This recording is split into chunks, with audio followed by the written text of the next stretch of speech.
Graça e paz, queridos, já estamos no ar, já estamos de volta com mais uma live, mais uma tarde aqui de muito aprendizado com Deus, onde nós com certeza cresceremos muito com Cristo.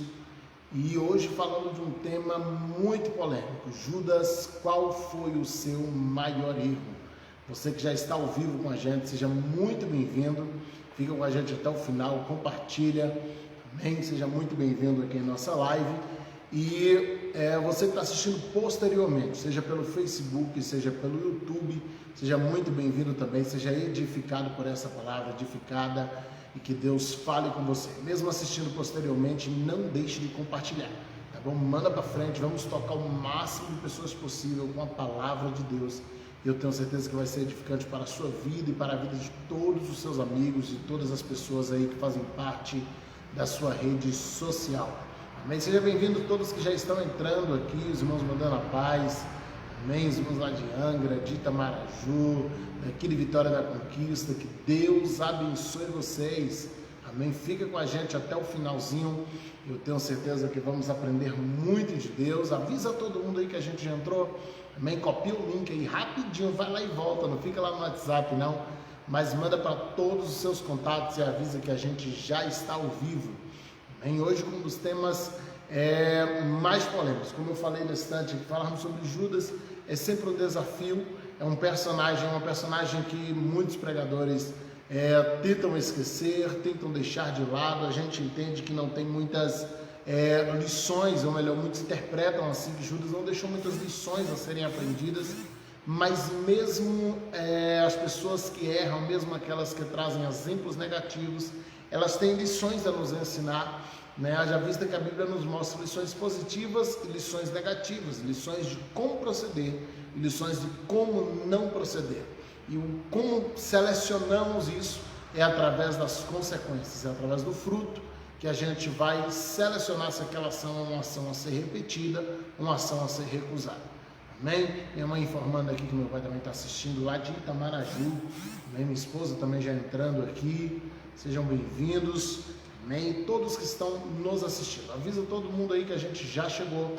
Amém? Já estamos ao vivo, já estamos no ar e com um tema maravilhoso. Hoje eu quero começar lendo em Mateus capítulo 14.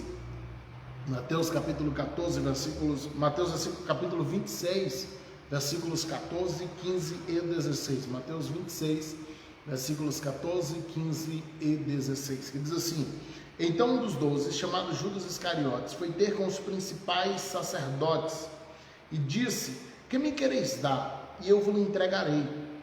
E eles lhe estipularam 30 moedas de prata. E desde então ele buscava oportunidade para entregar. A Bíblia começa mostrando Judas procurando os sacerdotes e pedindo uma recompensa pela cabeça de Jesus. Ele sabia que aquela casta de fariseus, de saduceus, de publicanos, eles tinham muita bronca com Jesus. As palavras de Jesus ofendiam diretamente a hipocrisia deles. Isso não agradava a eles nem um pouco. Então Judas diz: olha, se eles querem prender Jesus, e eu tenho as informações de onde Jesus dorme, de por onde Jesus anda, de onde Jesus está nos momentos em que ninguém está vendo ele, eu vou ganhar um dinheiro com isso. Agora, por que Judas tomou essa decisão? Essa é a pergunta que a gente precisa fazer para começar a compreender esse grande enigma que se tornou esse homem que andou com Jesus por 3 anos e meio, que estava lá aprendendo todos os dias. A gente lê as palavras de Jesus 2000 anos depois e elas nos tocam, elas nos envolvem, elas nos moldam, elas nos mudam. E Judas andou com Jesus e aparentemente essas palavras não teve poder sobre ele. É como se as palavras de Jesus não tivessem, numa primeira interpretação, tido nenhum efeito na vida de Judas. O que deu errado com esse discípulo? O que deu errado com esse homem, já que os outros 11 discípulos tiveram suas vidas completamente transformadas por Jesus? Porque que em Judas parece que essa palavra não fez tanto efeito, parece que essa palavra não gerou uma mudança na vida de Judas. Minha esposa está colocando minhas páginas aí, a do Facebook e a do YouTube. Você que ainda não curtiu a nossa página do Facebook, curte. Você que não se inscreveu na página do YouTube, se inscreve lá, porque assim que a gente acaba a live aqui, meia horinha depois, essa live já está lá no YouTube para você assistir na sua TV, junto com toda a família, ok? E primeira coisa que a gente precisa entender é o nome de Judas. Existe até uma tradução que apresenta Iscariotes como um sobrenome. Só que na verdade Iscariotes era uma identificação. Eu falava sobre isso há uns 10 dias atrás aqui na igreja. Judas, ele era de Iscariotes, uma cidade que ficava fora da Galileia. Ele era, portanto, dos 12, o único discípulo que não era galileu. Isso implicava que Judas, ele veio de uma cultura diferente dos demais. Ele tinha um modo de falar, aquele sotaque local diferente dos demais. Ele tinha uma interpretação da vida diferente dos demais, porque a cultura em que Judas fora criado, mesmo estando dentro de Israel, ela se diferenciava de cidades em cidades, de região em região. E Judas, ele é o único do sul de Israel.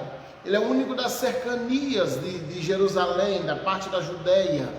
Então, quando ele vem para o grupo dos discípulos, quando Jesus o chama, quando Jesus convida Judas, ele possivelmente começa a se sentir um peixe fora d'água. Ele começa a se sentir meio perdido. Talvez, a gente não sabe, mas talvez os discípulos brincassem com o seu sotaque, talvez os discípulos falassem alguma coisa sobre o modo de Judas se vestir, sobre o modo de Judas se pronunciar. Talvez esse tipo de coisa na intimidade, na brincadeira pudesse acontecer, talvez não por maldade, mas a verdade é que Judas, ele começa a guardar algumas mágoas, ele começa a guardar algumas feridas em seu coração, que vai fazendo com que ele vá se afastando do grupo, apesar de fazer parte dos 12, mas em seu coração ele já começa a se distanciar. Queridos, não confunda presença física com fidelidade de coração. A gente se confunde isso. Tem muita gente que ele está fisicamente afastado, mas o seu coração está incluso no grupo. Tem muita gente que ele está presencial, o seu físico está ali, mas o seu coração está longe. Judas não saiu, ele não abandonou o grupo apostólico, ele não abandonou o discipulado, ele não abandonou o próprio Jesus, ele não abandona seus amigos, porém o seu coração estava se distanciando, seu coração já estava longe, seu coração já não mais estava preso naquilo ali, de modo que as palavras de Jesus já não penetravam o seu coração, já não transformavam o seu caráter. Quando a gente vai para João 12, versículos 3, 4, 5 e 6, a gente tem a informação de que Judas tinha um caráter distorcido, de que Judas tinha o seu caráter perdido, não era um caráter que ele era confiável, não. Judas, ele tinha um caráter distorcido. Olha o que diz aqui em João 12, versículo 3. Então Maria, tomando uma rátel de unguento de nardo puro, de muito preço, ungiu os pés de Jesus e enxugou-lhe os pés com seus cabelos, e encheu-lhe a casa do cheiro do unguento. Então, um dos seus discípulos, Judas Iscariotes, filho de Simão, que havia de traí-lo, disse: por que não se vendeu este unguento por 300 dinheiros e não se deu aos pobres? Ele faz esse questionamento. Agora olha o que diz o versículo 6 de João 12. Ora, ele disse isto não pelo cuidado que tivesse dos pobres, ou seja, ele não estava preocupado em distribuir dinheiro, mas porque era ladrão, e ele tinha a bolsa e tirava tudo que ali se lançava. Jesus, ele começa viajando com os discípulos, e as pessoas ofertavam o ministério de Jesus. Eles chegavam nos lugares, eles precisavam se hospedar, eles precisavam comer, eles precisavam de coisas, de suporte naquelas cidades. E conforme Jesus, ele vai viajando, as pessoas começaram a ofertar. A Bíblia fala sobre mulheres ricas que ofertavam o ministério de Jesus. Havia homens ricos que ofertavam o ministério de Jesus. E Jesus, sabendo do coração de Judas, que era um coração ladrão, um coração impuro quanto a dinheiro, ele coloca Judas como tesoureiro do grupo. Olha o que Jesus faz. Ele pega Judas, entrega a bolsa do dinheiro para Judas. e fala: olha, você a partir de agora vai guardar todo o nosso dinheiro. Ora, Jesus sabia que Judas era ladrão. Muitas vezes, conversando com os fariseus, Jesus falou: olha, eu sei do intento dos seus corações. Quando eles estavam muitas vezes questionando dentro de si, Jesus, sabendo o que se passava no coração deles, antecipou a resposta. Então Jesus sabia exatamente quem era Judas, Jesus sabia exatamente o que se passava no coração de Judas, mas ainda assim Jesus coloca ele como tesoureiro. O que é isso? É Jesus ficando ingênuo, ficando bobo? Não, é Jesus dando a oportunidade de mudança. É Jesus dando a oportunidade de mudar, queridos. Jesus nunca vai te afastar das suas fraquezas. Ele não vai sair na rua afastando o pecado de você, ele quer afastar você do pecado. Mas para isso ele não pode fazer algo externo. Se eu nunca for tentado, eu nunca vou cair. Não, Jesus não pode impedir você de ser tentado. Ele não pode impedir o inimigo de te tentar, porque seu caráter precisa ser testado. E Jesus, ele vai sempre te testar, ele vai sempre te dar uma oportunidade naquilo que é a tua fraqueza. E o inimigo, em contrapartida, vai investir nisso também. Então Jesus não pega a bolsa e diz: olha, deixa longe de Judas para ele não pecar, para ele não roubar, porque ele tem essa tendência. Não, Jesus pega a bolsa e entrega na mão dele e fala: não, está em sua mão. Porque servir a Deus precisa ser uma escolha pessoal. Obedecer a Deus precisa ser uma escolha. Você tem que decidir servir ao Senhor. Você tem que decidir fazer o que é certo. Você tem que decidir obedecer a palavra dele. Não é simplesmente eu abandonar tudo e dizer: olha, eu vou fugir para o meio do mato, fica lá porque senão eu sou tentado. Não é da tentação que você tem que fugir, é do seu próprio coração. É o seu próprio coração que te engorda, é o seu próprio coração que te engana, é o seu próprio coração que te enrola. Então, queridos, cuidado com o seu coração, porque é dele que procede as saídas da vida, mas é dele também que sai toda a saída de pecado. Quando questionaram Jesus, dizendo: olha, seus discípulos não estão lavando a mão, e Jesus fala assim: olha, não é o que eles comem, o que entra que contamina, é o que sai de dentro, porque é do coração que sai o adultério, a morte, é do coração que sai tudo isso. Jesus está falando que a gente não precisa ter higiene de forma alguma, mas o que ele está falando eu não estou aqui para me preocupar com a higiene física, com o lavar de mãos, eu estou aqui para tratar o coração, eu estou aqui para tratar o espírito, eu estou aqui para tratar a alma, eu estou aqui para tratar você de dentro para fora, tratar você de dentro para fora, e isso vai mudar tudo, isso vai transformar você. Amém, irmão Brendo de Itamaraju entrando aqui também, seja bem-vindo, querido, fica com a gente. Estava aqui me perguntando se você chegaria. Amém? Então, queridos, a gente tem aqui uma informação. João 12 diz que aquela mulher, ela quebra um vaso que custava 300 denários. Quando fala 300 dinheiros, está falando da quantidade que ela paga por um dia de trabalho. Está dizendo que aquilo dava para pagar praticamente um ano de trabalho. Dava para poder pagar exatamente um ano de trabalho dela. Haja vista que o ano em Israel era um ano lunar, o ano solar ele é estabelecido no calendário gregoriano. Então o ano lunar tem menos dias. E era praticamente, dava um pouco mais de 300. Então está dizendo: olha, dá para pagar quase um ano de trabalho. Judas diz: não, nós vamos pegar e distribuir para os pobres. E aí Jesus olha para o coração dele e fala assim: não é o pobre que ele está preocupado, ele quer roubar o dinheiro, ele quer que ela oferte para ele passar a mão. E aí a gente tem uma informação, porque em Mateus 26, quando a gente volta lá para o texto que a gente leu dos versículos 14, 15 e 16, você vai ver que em Mateus 26, nos versículos anteriores ao versículo 14, versículos 10 ao 13, está narrando exatamente a mesma história, narra exatamente esse acontecimento. E aí o versículo 14 fala assim: então, depois disso, Judas, um dos 12, foi procurar o sacerdote, ou seja, o estupim para Judas, aquela ponta do iceberg, o limite dele estoura no momento em que ele é repreendido por Jesus. E Jesus fala: não, Judas, os pobres vocês sempre terão, mas eu daqui uns dias estou indo embora.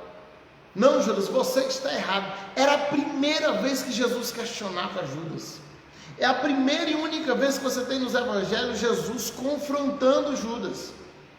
E no primeiro dia que Jesus confronta o pecado de Judas, ele sai e vai vender Jesus. Ele sai e vai vender. E aqui deixa eu dar um desabafo pastoral. Porque o pastor ele só é considerado bom até o momento que ele confronta um pecado de uma ovelha. O pastor ele é amigo, ele é bênção, não, ele é maravilhoso, prega bem, é o melhor pastor do mundo, até o dia que ele chega para alguém e fala: você está errado.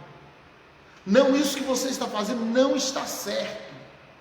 Isso que você está fazendo eu não concordo. Não, isso aqui você tem que mudar. É o estupim para Judas. Ele diz: olha, eu sei que ele sabia do meu erro, mas agora ele me confrontou. E a liderança tem sofrido isso até os dias de hoje.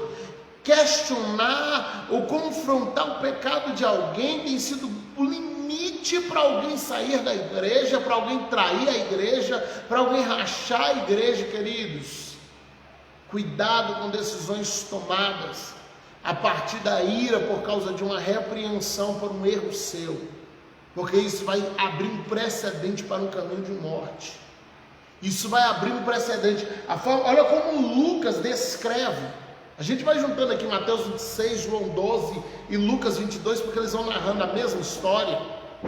Em Mateus 26 nós temos a informação, João 12 nós temos a informação que Judas queria roubar o dinheiro. Em Mateus 26 nós temos a informação de que depois disso Judas se revoltou e saiu. Mas Lucas ele vai narrar mais um detalhe, ele vai acrescentar algo à história de Judas. Em Lucas 22, versículos 3 e 4 está escrito assim, ó: entrou porém Satanás em Judas. A ira de Judas é tão grande que Lucas 22, 3 diz que Satanás entrou no coração de Judas. E ele foi falar com os principais dos sacerdotes. No momento em que ele sai para falar com os sacerdotes, ele já sai endemoniado. É um apóstolo, é um discípulo, está andando com Jesus, mas a ira que ele permite no seu coração por ter sido confrontado. Judas já tinha tendência, mas toda a ira final dele é por ter sido confrontado por Jesus. É porque Jesus desfez de uma palavra dele, e o bonzão não podia ser repreendido. E a Bíblia diz assim: entrou o diabo em Judas. Judas sai dali e ele sai agoniado, ele sai desesperado, e o diabo se aproveita daquilo e entra no coração de Judas.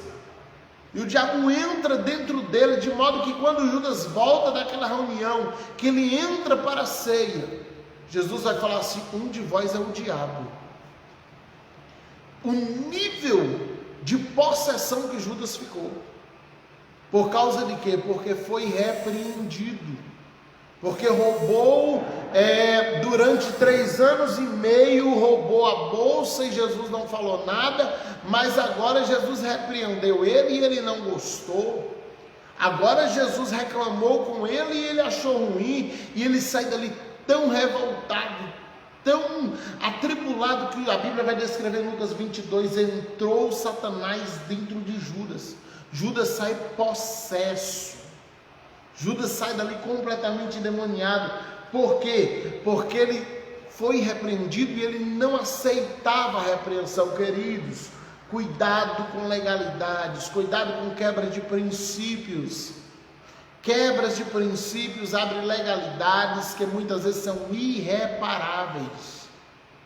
Quebras de princípios, a gente brinca muito com isso, a gente não faz o que eu quero, eu decido, e o que acontecer, aconteceu. Não quebre princípios, isso vai abrir precedentes que vai além da sua capacidade. Deixa eu ler aqui o que o Breno escreveu. Eu li algo sobre isso hoje: quem ouve a verdade de Jesus sendo pregada, em vez de mudar a si mesmo, muda de igreja ou se afasta, ou a verdade te transforma ou ela te afasta. E a verdade, ou a verdade te transforma ou ela te expulsa. Porque a gente não consegue ficar perto da verdade sem ser mudado pela verdade. A verdade tem um poder transformador. Conhecereis a verdade vos libertará. E se eu não quero ser liberto, eu vou me afastar da verdade. Porque eu não vou aceitar o processo que ela está provocando na minha vida. Eu não vou aceitar o processo que ela está provocando dentro de mim. Amém? Então quando a gente volta, Mateus 26, vamos voltar para Mateus 26, versículos 21... Nos versículos 14, 15 e 16, diz que Judas foi e vendeu Jesus por 30 moedas de prata. Isso aqui era o preço de um escravo. Os sacerdotes pagam para ele o preço de um escravo, 30 moedas, valor que era comprado um escravo. Judas volta para cear. Ele está tão fora de si, e ele quer manter tanto a aparência, que ele vai lá, ele vende Jesus, e ele volta para tomar ceia tranquilamente, como que não aconteceu nada. Mas aí quando a gente vai para Mateus 26, se você não pegou sua Bíblia ainda, não sei nem porquê, tá bom? Pega aí para assistir com a gente. Mateus 26, versículo 21 diz assim: e comendo eles, disse: em verdade vos digo que um de vós há de me trair. E eles entristeceram-se muito e começaram cada um a dizer-lhe: porventura sou eu, Senhor? Os 4 evangelhos vão descrever essa conversa. Sou eu, Senhor, sou eu. E aí, o evangelho de Marcos vai descrever que Pedro ele manda João perguntar, dizendo: João, pergunta para ele quem é. E João pergunta, e aí a gente volta aqui para o versículo 23 de Mateus 26, que diz: Jesus pega e põe, e fala assim: olha, aquele que colocar comigo a mão no prato, esse há de me trair. E ele vai lá e molha um pão no vinho e entrega para Judas, como sinal de que era Judas. Jesus está sinalizando, dizendo: Judas, você foi descoberto. Judas, já descobrimos tudo. Judas, eu sei o que você está fazendo. Jesus está querendo acabar com Judas? Não, Jesus está dando chance de Judas se arrepender. O que Judas precisava agora? Dizer: Senhor, me perdoa. Senhor, eu realmente estou planejando te trair. Senhor, eu te vendi. Senhor, me purifica. Senhor, Jesus está dando uma oportunidade. Judas reconheceu o erro. Mas qual é a resposta de Judas? Versículo 24. Em verdade, Jesus ainda falando: o Filho do Homem vai, como acerca dele está escrito. Jesus está dizendo: vai acontecer porque isso é profecia, vai cumprir. Ok? Mas ai do homem por quem o Filho do Homem é traído. Bom seria que esse não tivesse nem nascido. Aí no versículo 25, então Judas, que o traía, ele já está traindo, ele vai olhar para Jesus e vai fingir que ele não tem noção do que está acontecendo. Ele diz: Senhor, porventura sou eu por acaso vou te trair, meu mestre? Eles chamam Jesus de rabi, de mestre. Mas que eu, Senhor? E Jesus olha para ele e diz assim: Judas, eu já sei o que você quer fazer, faz depressa. Você já começou, termina. Você já começou, você não vai parar. Então adianta, hoje à noite eu vou estar lá no Getsemane. Jesus dá a Judas todas as munições para ele errar. Jesus dá a Judas todas as munições, ele dá a informação que Judas precisa. Meu irmão, Jesus não vai afastar o pecado de você.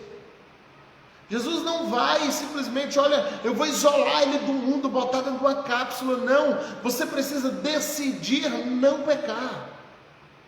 Não simplesmente a gente olhando e dizendo: não, Jesus me afastou. Olha, eu tenho uma tendência aqui de dinheiro, então Jesus vai afastar a chance de eu me envolver com dinheiro. Eu tenho uma tendência com mulher, então Jesus vai afastar as mulheres de mim. Não, ele não vai. Ele vai te dar até a munição, dizendo: olha, a informação é essa, eu vou estar no Getsemane hoje a madrugada toda. Se você quiser ir lá, pode ir. Leva os soldados. Você quer errar, Judas? Vai, faz depressa. Quem é limpo, limpe-se mais. Quem é sujo, suje-se mais. Jesus não vai sair escondendo o pecado de você não, queridos. Ele vai te dar a palavra que liberta. Ele vai te dar a palavra que liberta. Se você precisa escolher não pecar, você precisa decidir não pecar. É uma decisão pessoal. Eu não vou pecar, eu não quero pecar. Eu tenho a oportunidade de pecar, mas eu não quero. Mas Judas não, ele se levanta da mesa, ele sai e vai atrás dos soldados, e vai dar informação. Isso já era no cair da tarde. Jesus sabia de tudo, e ele ainda para cantar um hino com os discípulos. Depois ele vai para o Getsemane. Podia dizer: olha, gente, a gente falou que ia para o Getsemane, mas bora para outro jardim, vamos nos esconder lá no Monte das Oliveiras. Judas vai para o Getsemane e perde a viagem. Mas não, Jesus vai certinho. Ele vai exatamente para onde ele informou. E ele fica lá.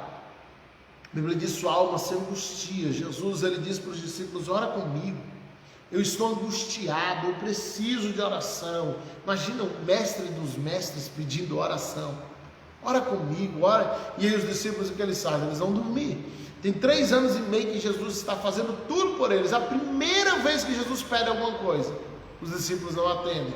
Eles vão dormir porque eles estão cansados. Jesus passa por toda aquela agonia. Aí quando nós chegamos aqui, versículos 47, 48, 49 e 50, de Mateus 26 ainda,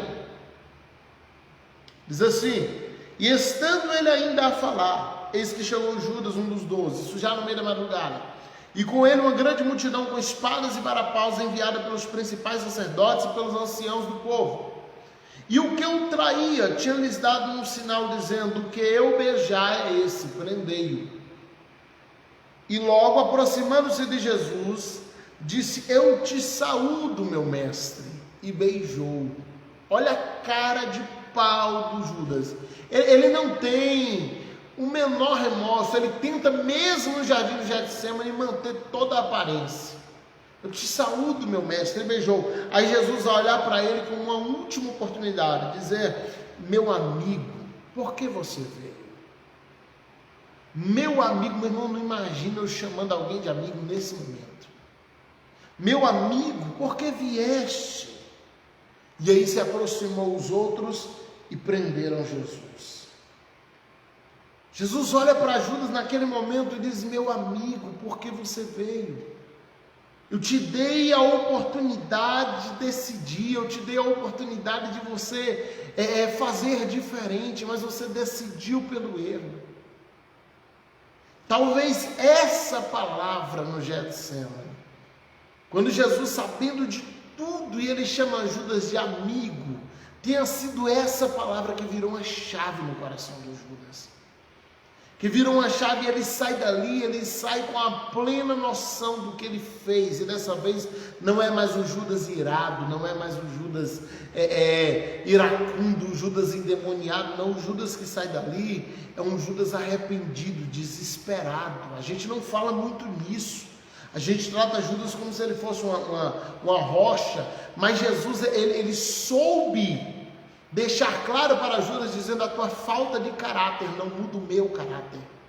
A tua falta de sensibilidade não muda a minha sensibilidade. A tua falta de temor não muda o meu temor. A tua falta de respeito não muda o meu respeito. A tua falta de fidelidade para a amizade não muda a minha amizade. Jesus olha nos olhos daquele que está o beijando e diz assim: meu amigo, por que você veio? Meu amigo, eu acreditei que você ia mudar, eu acreditei que você ia fazer diferente. Meu Deus, isso toca Judas por dentro. A Bíblia vai dar a entender que Judas sai dali e ele se arrepende. Sim, Judas se arrependeu. Eu vou provar isso aqui na Bíblia. Olha aqui, Mateus 27, versículo 3. Mateus 27, versículo 3. Então Judas, o que o traíra, vendo que fora condenado, trouxe arrependido as 30 moedas de prata aos principais dos sacerdotes e aos anciãos, dizendo: eu pequei, eu traí um sangue inocente. Judas, ele se arrependeu e ele espera amanhecer o dia.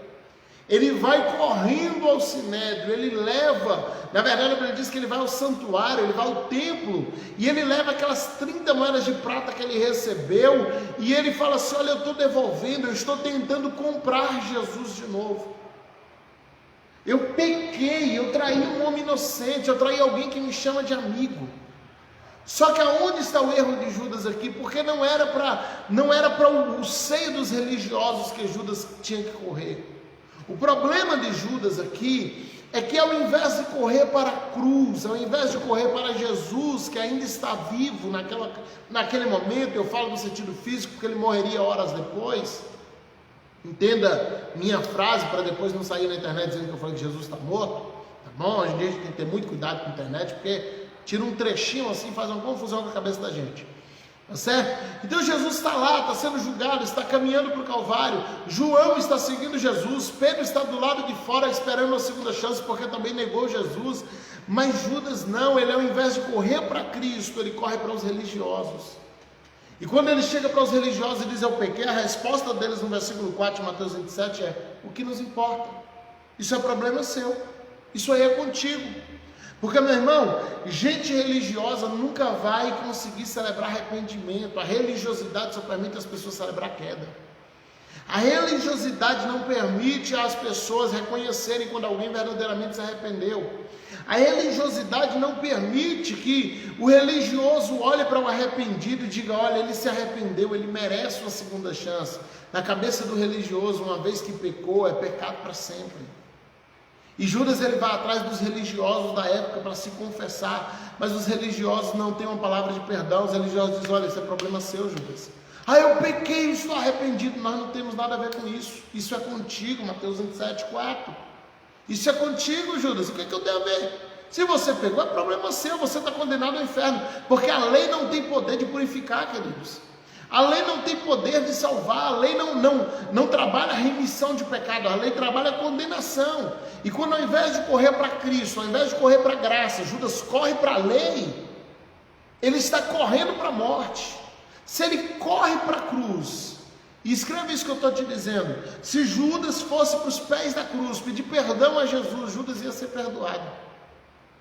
Se Judas fosse para os pés da cruz: pastor, Deus, Jesus perdoou, ele perdoou Pedro. Basta você ler o texto. A gente fala assim: Pedro negou 3 vezes, lê direito.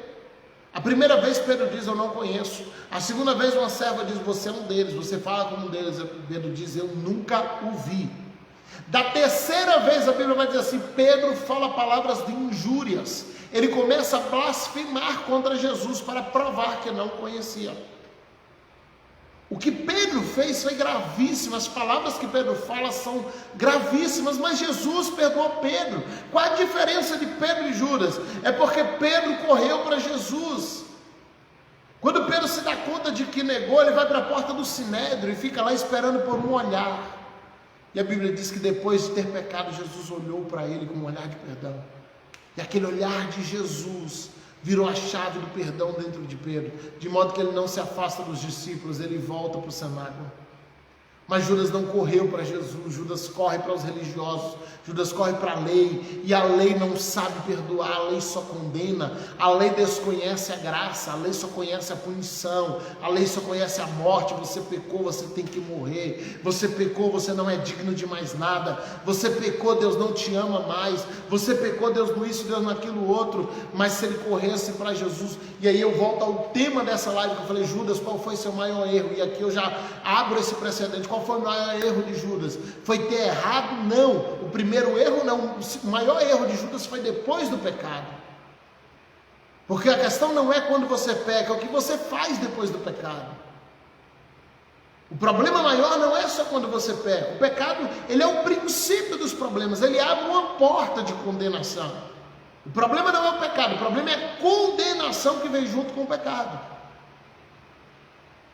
O pecado, ele é a porta que abre para você ir para a condenação. Mas se você corre para Cristo, se você corre para Jesus, se no seu arrependimento, ao invés de você correr para a lei, você correr para os pés de Cristo, nenhuma condenação há para os que estão em Cristo Jesus. Não estou abrindo precedente para questão disciplinar de igreja, não é isso. Disciplina de igreja não é para perdão de pecado. Disciplina da igreja é para reposicionamento espiritual. Isso é necessário. Natã, falando com Davi, ele disse: Deus já te perdoou, mas porque tu deste lugar para os ímpios murmurares, vai ter consequências terrenas. Tudo que o homem plantar, ele colhe. As consequências espirituais Deus anula, as consequências humanas, terrenas, essa o homem precisa arcar. O problema é que Judas, ele corre para aqueles que só via a condenação espiritual. Ele diz: você está condenado. Eu já ouvi pregações dizerem que Judas não se arrependeu, mas teve apenas remorso. Mas agora eu estou compreendendo melhor o que está no texto. Está aqui em Mateus 27, a Bíblia diz que ele se arrependeu, que ele devolveu. Olha o que diz o versículo 5, quando os homens da lei, os sacerdotes, dizem: não temos nada a ver contigo, ele joga as moedas de volta, ele joga lá no chão do templo, e ele sai dali. E aí Mateus vai dar uma informação que só Mateus tem. Mateus 27, versículo 5 diz assim: ele saiu dali para enforcar-se. Ele saiu dali, foi se enforcar. Ele tinha no seu coração agora: eu não tenho mais perdão, eu não tenho mais jeito, eu não tenho mais oportunidade. A única alternativa é eu condenar a mim mesmo. Se o sistema já me condenou, então eu também preciso me condenar. Meu irmão, isso aqui é um grande erro. Isso aqui é um grande erro, porque a condenação, existem dois tipos de condenação que ela ocorre na nossa mente. O Espírito Santo, ele nos acusa. A Bíblia diz que o Espírito nos acusa. E o diabo nos acusa. Esses dois nos acusam. Agora, qual a diferença? O Espírito Santo, quando ele te acusa dizendo assim: olha, você está errado. Corra para Jesus. Se arrependa. Mude de vida. Se transforme. O Espírito Santo sempre vai dizer assim: olha, você está errado. Então vai se consertar. Volta, arrepende, pratica as primeiras obras. Lembra da carta à igreja de Éfeso? Qual a diferença? O diabo, quando acusa, o diabo diz: você está errado, não tem mais jeito.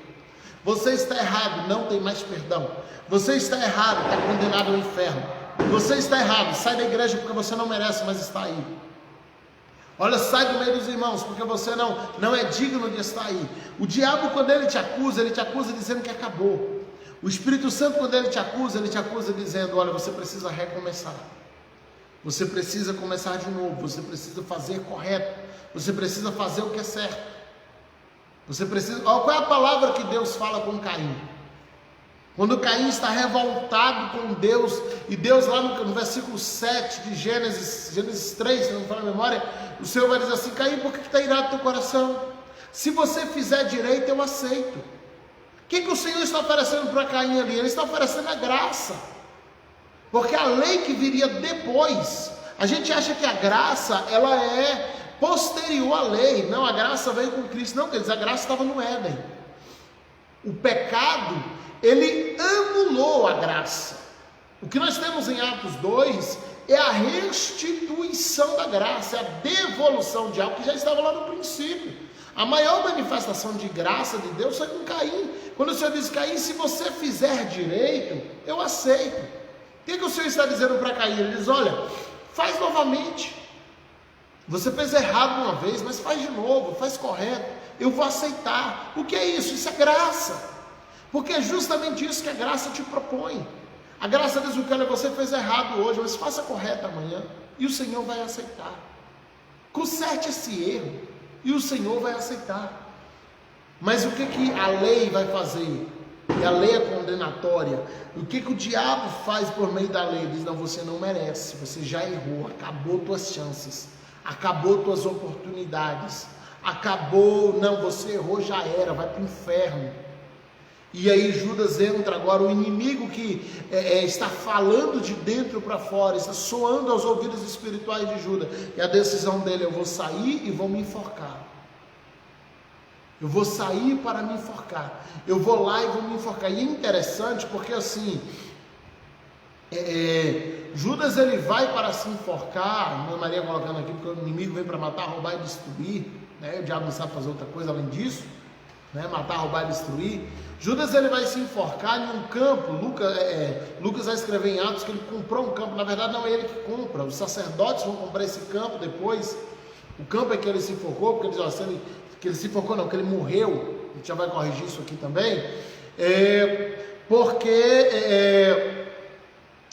eles dizem, o dinheiro era dele, ele jogou aqui, então bora comprar o campo que ele morreu e deixa lá em nome dele, para se cumprir uma profecia de Jeremias, para se cumprir a palavra, ok? Então assim, a Bíblia vai dizer: Judas, que o traíra, vendo que ele fora condenado, trouxe arrependidas moedas, jogou, os sacerdotes não aceitam seu pedido de perdão, e aí ele sai para se enforcar. Mas em Atos dos Apóstolos, capítulo 1, versículo 18, nós temos uma informação que muda tudo. Diz assim, ora, este adquiriu um campo, um galardão da iniquidade. Na verdade não foi ele que comprou, os sacerdotes compram posteriormente esse campo com aquelas 30 moedas.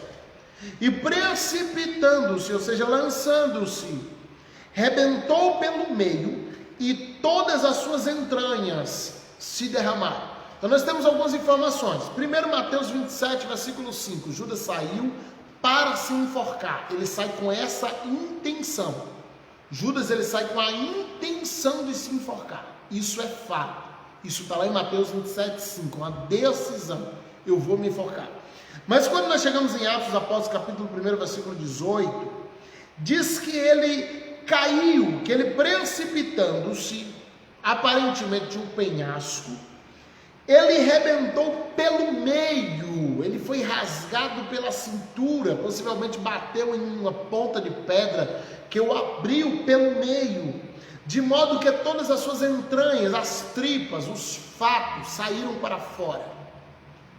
Judas, ele saiu para se enforcar, mas ele não se enforcou. Se a gente pegar a tradução da ARA, NVI, NTLH, mais de 5 traduções brasileiras já trocou essa palavra precipitando-se por caiu.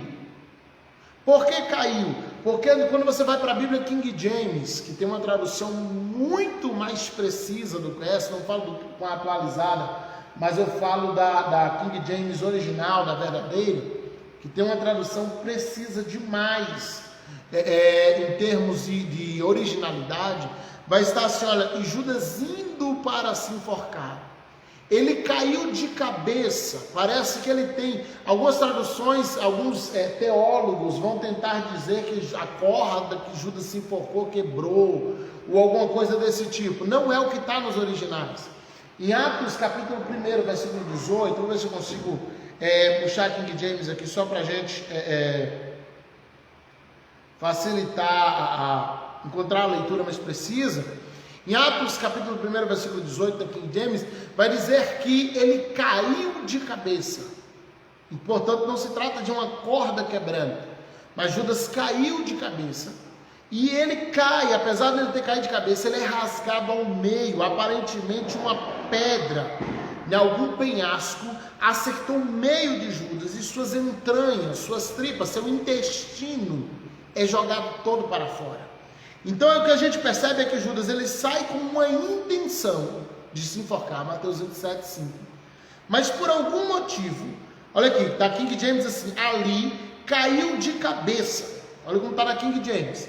E seu corpo partiu-se ao meio, e suas vísceras se derramaram.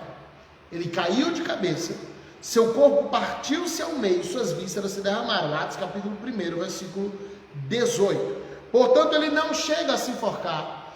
A teoria de que corda quebrou ou qualquer coisa do tipo também não se confirma pela própria tradução, ok? A tradução original também descarta completamente. O que dá a entender é que ele saiu de fato para se enforcar, conforme Mateus 27, versículo 5, mas por algum motivo ele não chega a cometer esse suicídio, porque ele morre antes. Agora, se isso foi um trabalhar de Deus para Judas não cometer um suicídio e trouxe uma possível salvação, não sei. E qualquer pessoa que tentar responder isso para você, descarte a resposta, porque se a Bíblia não fala, não podemos falar. Se a Bíblia não afirma, não podemos afirmar.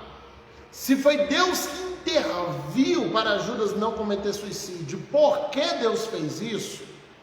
Não sabemos e não saberemos, mas a verdade é que ele sai para se enforcar, isso é fato, mas ele morre antes de chegar no lugar que ele ia se enforcar.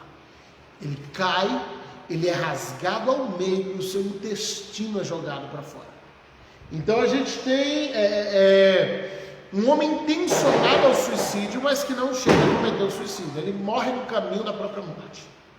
Como isso explicar essa frase, morre no caminho da própria morte, piora só as coisas. Mas acho que a morte antecipou o trabalho de Judas. E ele não chega a cometer o suicídio. Pastor, isso interfere em alguma coisa? Judas foi perdoado então? Não sei. A Bíblia não fala. A Bíblia não diz. E o que a palavra fala, queridos, é fato. O que a palavra não fala é teoria. A gente não está aqui para pregar teoria. A gente não está aqui para dar a minha opinião. Qual é a minha opinião? Não se trata da minha opinião. Ou a palavra diz, ou a palavra não diz. Ou há uma comprovação teológica, ou não há uma comprovação. São apenas teorias e mais teorias. Apenas teorias. Mateus diz, saiu para se enforcar. Lucas diz em Atos, ele não chegou no destino. Ele caiu antes. Ele morreu antes. Então, o que a gente aprende? Voltando aqui para a história de Judas como um todo. Isso aqui eu espero que a gente já tenha tenha conseguido entender. Primeiro erro de Judas. Judas tentou resolver o problema sozinho. Judas tentou consertar seu pecado. Foi mais fácil para Judas tentar comprar Jesus de volta, para tentar sair de herói, do que chegar para Jesus e dizer: foi eu, me perdoa. E, queridos, a dificuldade da gente em pedir perdão para Jesus, a dificuldade da gente em reconhecer os nossos erros, é a causa de muitos fracassos. A falta de coragem de pedir perdão tem sido a causa de morte física e espiritual. Então, no momento em que você reconhece, Judas se arrependeu sim, Judas de fato reconheceu o seu erro. A Bíblia é muito clara com isso, a gente não tem como anular o que a Bíblia já diz. Mas ele não corre para os pés da cruz, ele não corre para a porta do Sinédrio para ver Jesus passar com a cruz, ele não vai para o caminho da Via Áurea, ele vai tentar resolver o problema com a religião, ele vai tentar resolver o problema com a lei, e a lei não tem graça para oferecer, a lei não tem perdão para oferecer. Judas, ele tenta resolver, que ele não tente resolver problema. Eu vou resolver aqui, tem que falar assim: não, eu vou me autodisciplinar, eu vou me autopunir. Isso aqui é Judas indo para o caminho do suicídio. Você vai morrer antes que você pensa. Eu falo no âmbito espiritual. Não, eu vou eu mesmo aqui. Não eu vou eu mesmo aqui. Você corre para Jesus, o único que tem perdão para oferecer, o único que tem perdão para dar, o único que tem perdão para realmente purificar você dos seus pecados. Amém? Quando a gente tenta resolver as coisas sozinhos, o resultado disso é a morte. Quando a gente tenta resolver do nosso jeito, o resultado disso é a morte. Ninguém tem poder para resolver os próprios pecados, porque só Jesus apaga pecado, só o sangue de Jesus apaga pecado. Como eu falei aqui há alguns minutos atrás, o pecado ele abre uma porta de condenação. O pecado ele não é a condenação, ele é a chave que abre a porta da condenação. O problema maior não é nem o pecado, é o que vem depois dele, porque o salário do pecado é morte. Mas o dom gratuito de Deus é vida eterna. Então, João ele vai escrever dizendo: filhinhos, eu advirto vocês para que vocês não pequem. Mas todavia, se pecar, vocês têm um advogado, Jesus Cristo, corre para Ele, pede socorro para Ele. Todas as advertências da Bíblia, aí Paulo escrevendo aos Romanos, vai dizer assim: eu pecarei eu agora, então, porque eu estou debaixo da graça, eu posso fazer o que eu quero? De modo nenhum. Porque se minha vida foi transformada, eu preciso refletir a imagem de Jesus, eu preciso ter a natureza de Jesus no meu coração, preciso ter a natureza de Jesus em mim. Pedro foi perdoado, Judas tentou consertar e por isso ele não foi. Pedro ele não tenta consertar o próprio erro. Pedro ele se sente indigno até de falar que amava Jesus lá na frente. Ele se sente indigno, ele tem dificuldade. Judas, ele tenta resolver tanta situação que ele perde a oportunidade de entrar para a graça. Ele perde a oportunidade de ser alcançado pela graça. Por quê? Porque enquanto Pedro, mesmo errado, ele se mantém ali de junto dos discípulos, esperando por Jesus, ainda que em seu coração nem cresça que Jesus fosse ressuscitar, mas ele se mantém ali.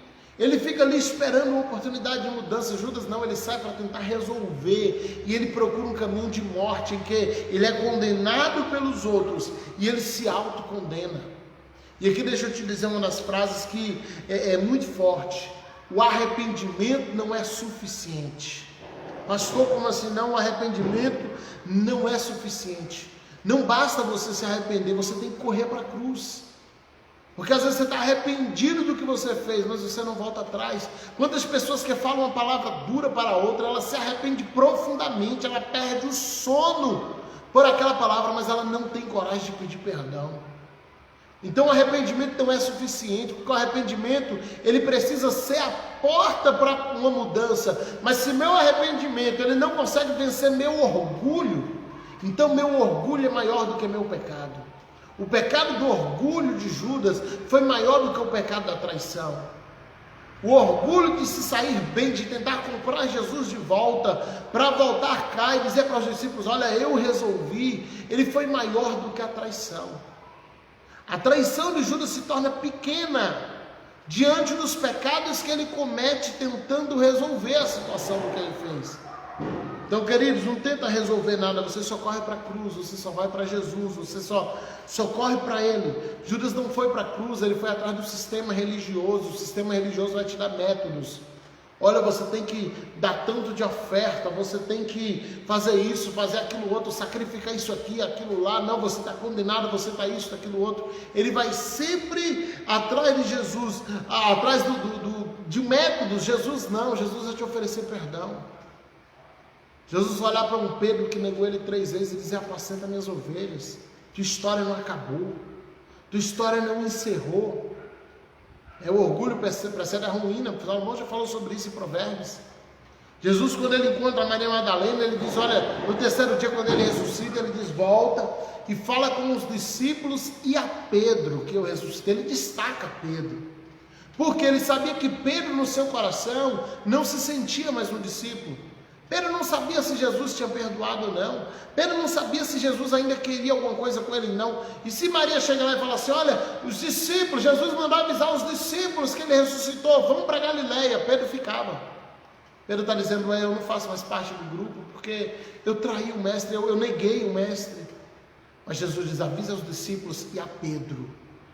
No momento que Pedro se prepara para dizer: eu não vou porque eu neguei, não, mas ele mandou avisar a você, que é para você ir. Porque Pedro não correu para o sistema metódico, Pedro correu para a graça. Pedro correu pela busca de perdão, queridos. E aqui eu me volto para nós da liderança: cuidado, para a nossa religiosidade não nos impedir de ajudar as pessoas que cometeram erros. Cuidado para na nossa religiosidade a gente não acusar. E ao invés de oferecer a graça de Jesus para quem está caído, a gente só oferecer a condenação da lei. A gente só oferecer a condenação do inferno, e essa pessoa sair para se enforcar no mundo espiritual. Essa pessoa decidir sair da igreja simplesmente porque ela não se julga mais merecedora de nada. Porque no momento em que ela mais precisou, ela ouviu uma palavra de que ela não tinha mais chance, que ela não tinha mais jeito. Nós somos pregoeiros da graça de Deus. Nós somos pregadores da graça, precisamos apresentar a graça, o perdão que a graça propõe. Não estou falando de pecado liberado, não falo de liberalismo, não é isso. Eu estou falando de entendermos que o sangue de Jesus tem poder para purificar qualquer pessoa de seus pecados. Pecado está liberado agora, pastor? Não, não está. Pecado ainda é pecado. O inferno ainda existe. Mas se nós ensinarmos aqueles que caem a correr para a cruz, ao invés de dizermos para eles que isso é com eles, que isso não tem nada a ver conosco e que agora eles estão condenados, se nós ensinarmos para ele que enquanto Jesus não voltar, a porta da graça está aberta, nós teremos muitas pessoas agora condenadas, mas que estarão de pé de novo e restituídos nos seus ministérios, nas suas vidas pessoais, na sua vida ministerial. Vamos oferecer a graça, mostrar a graça, deixar claro para essa pessoa que caiu, que ela vai se levantar e que Jesus tem poder para perdoar seus pecados.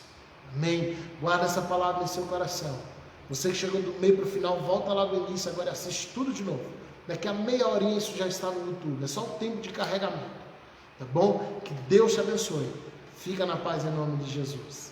Até sábado que vem.